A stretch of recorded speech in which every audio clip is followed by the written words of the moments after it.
Welcome to Zen study. हम अपनी series को कंटिन्यू करते हैं। लास्ट क्लास में हमने पढ़ा था बजट के बारे में। बजट के बारे में हमने लास्ट क्लास में पढ़ा था। What do mean by budget? Budget is an annual financial statement reflecting the revenue and expenditure of the government for a particular year. हमने क्या डिस्कस किया था? बजट जो है वो एक तरीके का एनुअल फाइनेंशियल स्टेटमेंट है which reflects the expenditure and revenue for the government for that particular year. Okay, तो आज हम इसी के बारे में थोड़ा और इंट्रिकेट तरीके से डिस्कस करेंगे। कुछ आर्टिकल्स हम डिस्कस करेंगे, वो अपनी आप पॉलिटी के लेक्चर्स में भी या क्लास में भी डिस्कस किया होगा। तो एक आर्टिकल आता है आर्टिकल 112। आर्टिकल 112 ये आपका डिस्कस करता है एनुअल फाइनेंशियल स्टेटमेंट।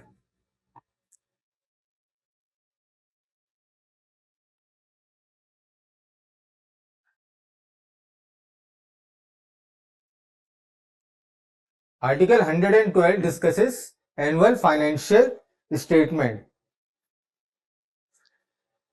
कंटेनिंग। इसमें क्या होता है? Annual financial statement it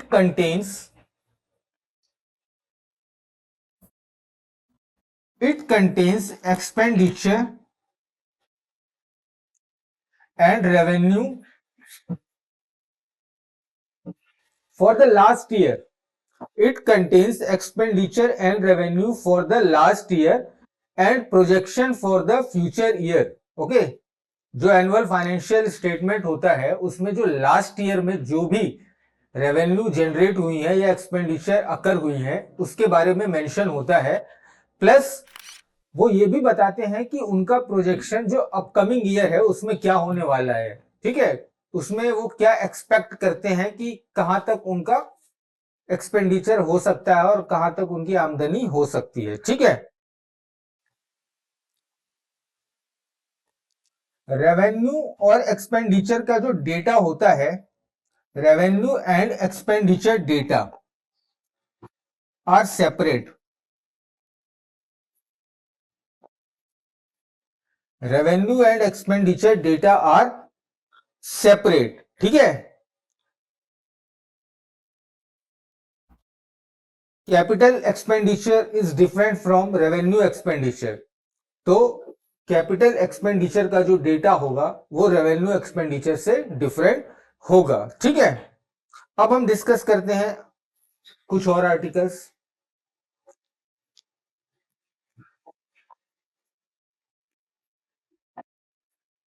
article 265 मैंने अपने लास्ट क्लास में डिस्कस किया था regarding consolidated fund of India.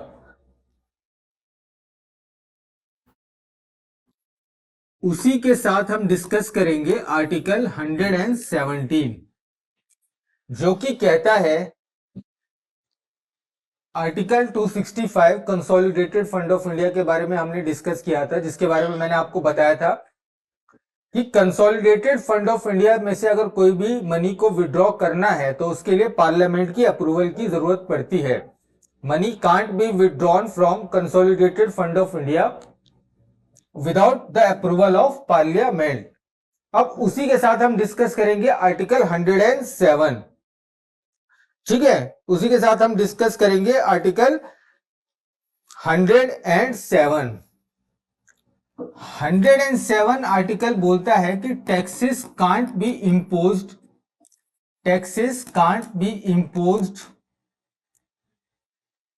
Without finance bill. Taxes can't be imposed without finance bill. ठीक है, taxes can't be imposed without finance bill. So finance bill के लिए parliament permission की जरूरत पड़ती है। So parliament permission is required. Permission of parliament is required.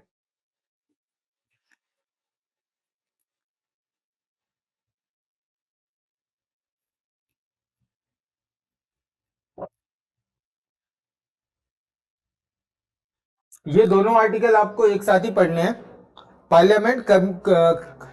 Parliament की जो परमिशन है is required to collect taxes, ठीक है। ये आप ऐसे समझिए, आर्टिकल 117 बोल रहा है कि taxes can't be impose without finance bill and it should have the approval of parliament. So taxes can't be impose without the approval of parliament, ठीक है। फर्दर इसमें आपको एक चीज और याद रखना है, टैक्सेस पार्लियामेंट जो है, parliament can reduce or abolish tax. Parliament can reduce or abolish tax but cannot increase it.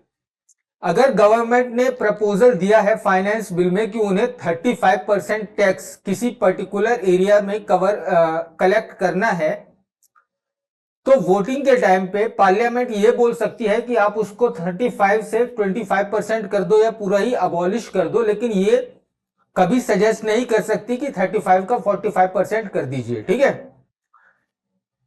So parliament can reduce or abolish tax but cannot increase it, ठीक है। Parliament cannot increase it can only decrease or abolish tax which is being mentioned by the government, okay. ये आपको ध्यान रखना है। Government ने बोला कि मुझे एक पर्टिकुलर सेक्टर में 45% का टैक्स लेना है, ठीक है, इसके लिए वोटिंग करवानी है पार्लियामेंट में। अब पार्लियामेंट एज ए होल इस पे तो वोट कर सकती है कि इसको कम करना है या अबॉलिश करना है, बट इस पे वोट नहीं कर सकती कि 45% का 65% हो जाए। ये आप याद रखिए, कभी भी क्वेश्चन में पूछा जा सकता है एज ए स्टेटमेंट वाइज कि कैन पार्लियामेंट इंक्रीज और decrease the taxation proposal made by the government. So this point is very important, okay. Now the next point is article 114. Article 114. In this article is mentioned appropriation bill. Appropriation bill. इससे आप क्या समझते हैं?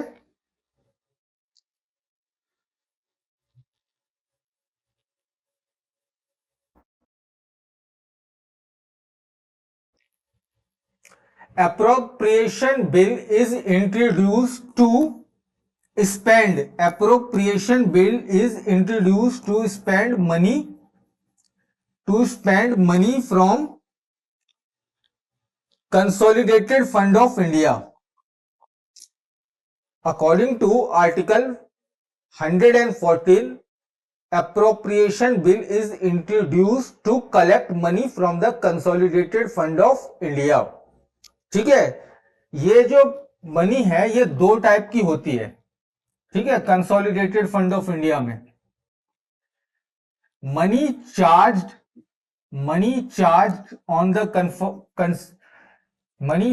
On the consolidated fund of India and expenses made on consolidated fund of India, ठीक है। दोनों में difference होता है क्या? मनी जो चार्ज होती है कंसोलिडेटेड फंड ऑफ इंडिया, जैसे कि जजेस की सैलरी, वो कैन बी डिस्कस तो हो सकती है पार्लियामेंट में, बट इट्स ऑटोमेटिकली पास्ड, ठीक है। बट इट्स ऑटोमेटिकली पास्ड मतलब money charge on consolidated fund of India can be discussed in parliament, but voting नहीं होगी उसकी। वो मनी वो जो मैटर है वो ऑटोमेटिकली ही पास हो जाएगा, ठीक है। But apart from that expenditure made on consolidated fund of India, ठीक है, expenditure made on consolidated fund of India, जैसे कि कभी एक प्रपोजल बना कि किसी पर्टिकुलर स्कीम में 10,000 करोड़ रुपए खर्च करने हैं तो उसके लिए वोटिंग होगी, ठीक है।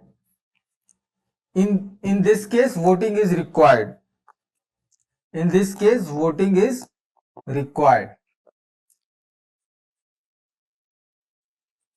सो ये चीज क्लियर हो जाना चाहिए आपको कि money charge on consolidated fund of India can not be voted, can be discussed like जजेस salary to maintain their autonomy, ठीक है। And money made from the consolidated fund of India can be discussed and voted upon both, okay. Now मैंने finance bill and appropriation bill discuss किया article 117, article 114 में, ठीक है। Finance bill and plus finance bill plus appropriation bill, finance bill plus appropriation bills combined are called money bill. Money bill किसको बोलते हैं? Finance bill plus appropriation bill, इन दोनों को कंबाइंड करके बोलते हैं मनी बिल, और ये मेंशन्ड है आर्टिकल 110, आर्टिकल 110। तो मनी बिल क्या हुआ? Finance bill plus appropriation bill, article 117 plus article 114, and it's mentioned in article 110 which is money bill, correct. So money bill के बारे में तो आपको पता ही होगा, विच इज इन आर्टिकल 110।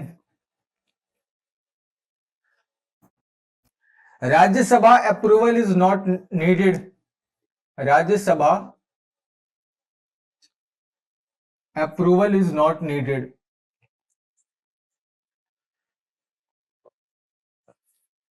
ठीक है। Rajya Sabha approval is not needed. At most Rajya Sabha can discuss it for 14 days. Money bill में राज्यसभा की उतनी पावर नहीं होती, Rajya Sabha can only discuss it for 14 days and give their suggestion to Lok Sabha, and then it depends on the Lok Sabha if they want to accept their suggestion or not. They can either accept their suggestion and or pass the bill in the original format also. So Rajya Sabha की इसमें उतनी कोई power नहीं होती money bill के regarding, ठीक है। तो इसी के चलते कभी कभी क्या होता है कि मान लीजिए कभी कोई रूलिंग पार्टी है, उसकी सरकार है, बट लोकसभा में उसके मेंबर्स हैं, बट राज्यसभा में उसके मेंबर्स नहीं है, राज्यसभा में उसकी मेजॉरिटी नहीं है किसी रूलिंग पार्टी की। उसने बजट पेश किया, उसको पता है कि मनी बिल ऐसा बिल है कि अगर वो राज्यसभा में गया तो उसको रोक नहीं पाएगा मनी बिल को। तो वो अपने बजट के स्टेटमेंट में मनी बिल में कुछ ऐसे प्रपोजल को इंक्लूड कर देते हैं, ठीक है, कि वो साथ साथ मनी बिल के पास हो जाए, ठीक है। वो मनी बिल में कुछ ऐसे प्रपोजल डाल देंगे जो मनी से रिलेटेड नहीं है, फाइनेंशियल मैटर से रिलेटेड नहीं है, लेकिन क्योंकि वो उस बिल में इंक्लूड कर दिए गए हैं तो वो पास हो जाएंगे और उसको कोई काउंटर भी नहीं कर पाएगा अगर राज्यसभा में वो पहुंच गया तो ये टैक्टिक यूज किया जाता है कभी कभी रूलिंग पार्टी के द्वारा, if they don't have any majority in the Rajya Sabha, ठीक है। तो आप पूछेंगे कि अगर किसी ने क्वेश्चन उठा दिया कि जो बिल में मैटर है वो मनी से रिलेटेड नहीं है तो उसके बारे में कौन डिसाइड करेगा? So whether a bill is money bill or not, whether a bill is money bill or not is solely decided by speaker of Lok Sabha, ठीक है। अगर स्पीकर ऑफ लोकसभा ने उस बिल के ऊपर लिख दिया कि हाँ this is the money bill, then उसको सेम प्रोसीजर जो भी है कि 14 डेज राज्यसभा में ओनली डिस्कस होगा और उसके बाद वो पास हो जाएगा विथ और विदाउट रिकमेंडेशन, सजेशन। तो ये डिसाइड करने का जो पावर है वो ओनली स्पीकर ऑफ लोकसभा के पास है, ठीक है, कि वो डिसाइड करेंगे कि a particular bill is money bill or not, ठीक है। तो ये तो आपको क्लियर हो गया। नाउ अगर ये भी आप समझिए कि if any bill is introduced, if any bill is introduced in the house of parliament, ठीक है, बजट में स्पेशली, तो क्या क्या प्रोसेस होते हैं, steps, steps a bill go through, steps a bill go through in budget, in budget,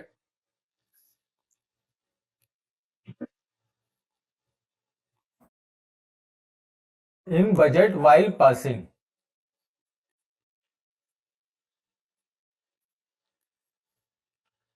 तो इसमें टोटल ऑफ 6 स्टेप्स होते हैं, ठीक है, टोटल ऑफ 6 स्टेप्स होते हैं। First step is presentation of the budget, presentation of the budget.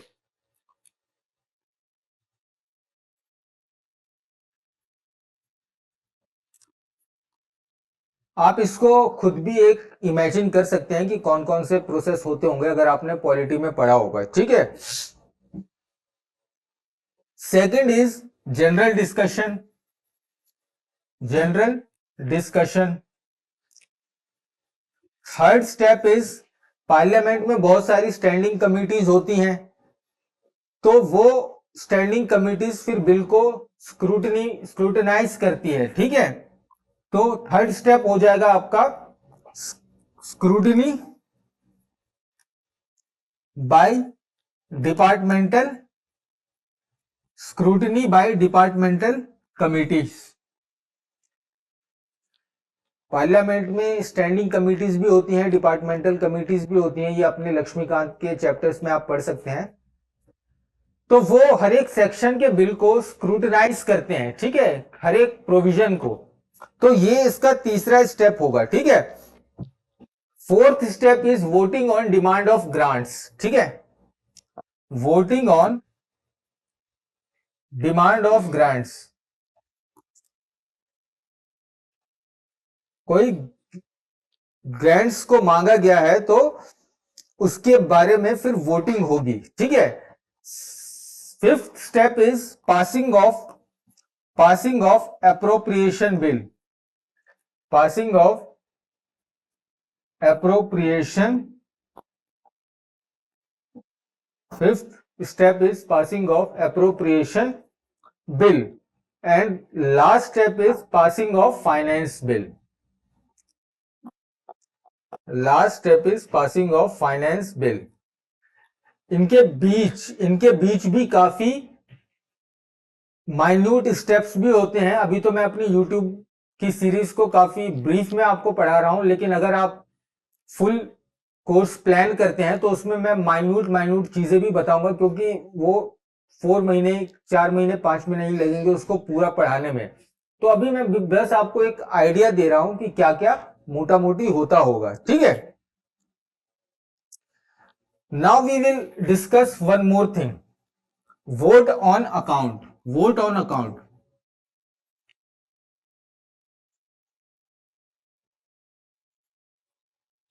Vote on account, ठीक है।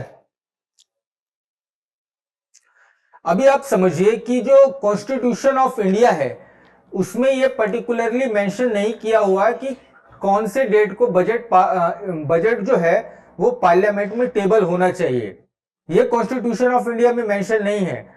लेकिन जो जनरली एक ट्रेंड है वो ऐसा था कि फेब के ओरिजिनली फेब एंड में बजट इशू होता था, बजट को टेबल किया जाता था फेब के एंड में। आपको पता होगा 2014 से पहले बजट जो है वो फेब के एंड में टेबल होता था। तो अगर आप समझिए कि अगर फेब के एंड में कोई बजट टेबल होगा तो वो जो 6 स्टेप्स मैंने बताए पासिंग ऑफ बजट, तो वो पूरा करने में 6 महीने लग जाते थे, कभी कभी मई जून भी लग जाते थे। ओके, फेब के एंड में बजट टेबल हुआ, लेकिन 6 स्टेप्स उसको फॉलो करने हैं, डिस्कस हुआ, डिपार्टमेंटल कमेटी उसको स्क्रूटनी करेगी, तो 6 महीने उसको लगेंगे मई जून तक, तो मई जून तक उसका अप्रोप्रिएशन बिल और फाइनेंस बिल पास होता था। बट जो फाइनेंशियल ईयर होता है वो 31 ऑफ मार्च को ही ओवर हो जाता है। जो फाइनेंशियल ईयर होता है वो 31 ऑफ मार्च को ही ओवर हो जाता है। तो जो लास्ट ईयर का अप्रोप्रिएशन बिल था वो तो 1 साल के लिए ही था, है ना। तो मार्च से लेके मई तक का जो अगर एक्सपेंस होंगे गवर्नमेंट को, तो फिर उसके लिए तो कोई बिल ही नहीं है, फिर वो कंसोलिडेटेड फंड ऑफ इंडिया से पैसे कैसे निकाल पाएगा। उसी के लिए एक प्रोविजन है वोट ऑन अकाउंट। ये 2014 से पहले फॉलो होता था, ठीक है। अभी क्यों नहीं होता वो भी मैं बताऊंगा। तो उसमें क्या होता था कि मई जून तक नए साल का अप्रोप्रिएशन और फाइनेंस बिल पास होगा, नए साल का अप्रोप्रिएशन और फाइनेंस बिल पास होगा। तो इस बीच में जो गैप है मार्च से लेके मई जून तक, उस दौरान जो एक्सपेंसेस होंगे गवर्नमेंट को, वोट ऑन अकाउंट में उनको बोला जाता था कि you can withdraw money.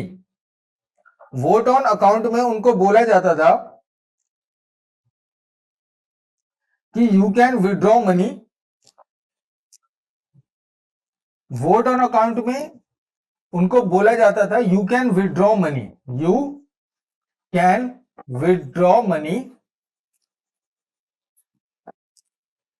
For 2 months, for 2 months. मतलब गवर्नमेंट को यह छूट दे दी जाती थी कि आप 2 महीने का आपका जितना भी खर्च होता है उतना पैसा आप कंसोलिडेटेड फंड ऑफ इंडिया से निकाल सकते हैं। ये वोट ऑन अकाउंट का प्रिंसिपल है। वो कितना पैसा निकाल सकते हैं? 1/6 ऑफ द टोटल एक्सपेंडिचर। जो भी एक एक्सपेक्टेड एक्सपेंडिचर है उसका 1/6 पैसा जो है वो निकाल सकते हैं, क्योंकि टाइम फ्रेम ज्यादा है पास होने में अप्रोप्रिएशन और फाइनेंस बिल नेक्स्ट ईयर का, ठीक है। और लास्ट ईयर की जो वैलिडिटी है वो 31 ऑफ मार्च से ही है। 1 अप्रैल से न्यू ईयर स्टार्ट हो जाता है, फाइनेंशियल ईयर, ठीक है। तो इसको बोलते हैं वोट ऑन अकाउंट। अभी जो है 2014 के बाद वोट ऑन अकाउंट की जरूरत पड़ती ही नहीं है। वाई? बिकॉज जो बजट टेबल होता है वो 1 ऑफ फेब को ही टेबल हो जाता है, और जो स्पीड अप होती है, जो भी स्टेप्स है, उसके चलते 31 मार्च तक आते आते सारे जो 6 स्टेप हैं वो सारे स्टेप्स कंप्लीट हो जाते हैं और एप्रोप्रिएशन बिल और फाइनेंस बिल न्यू ईयर के लिए पास हो जाता है। So vote on account is not needed right now. 2014 के बाद वोट ऑन अकाउंट की जरूरत नहीं पड़ी है, ठीक है। तो ये आप याद रखिए। नेक्स्ट लेक्चर में हम फिस्कल डेफिसिट को डिस्कस करेंगे।